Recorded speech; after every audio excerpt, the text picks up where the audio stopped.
The fact that they're going the extra mile to try and develop me from within, it's incredible. I don't think any other company would allow me to do something like this. I've been with the company for about 4 years, and I handle everything from luggage to cargo, everything that happens to the plane from the time it lands to when it gets back up in the sky. Starting right around 2020, I began to teach myself programming. I took a few courses, I enrolled in a boot camp, worked on a couple of little projects, whatever I could squeeze in. I met Bob when I went out to Nashville as a temporary assignment.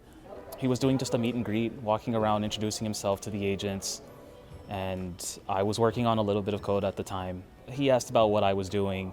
I asked him about how he got on with the company, and he said that he got on as a programmer.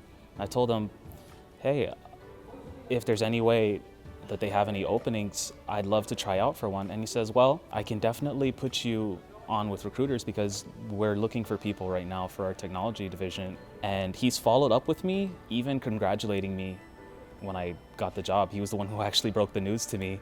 Yeah. You're gonna get the official call from the recruiter, but I'm awful with secrets. So you're gonna get an offer for it's a new technology associate class that we're starting. Thank you so much for that news. Wow, to get that delivered personally from you, Mr. Jordan, it's an honor. It's Bob. It's not Mr. Jordan, it's Bob.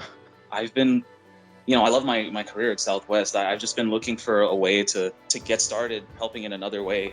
Thank you to Southwest for allowing me to really pursue what I want to do while working for a company that I love.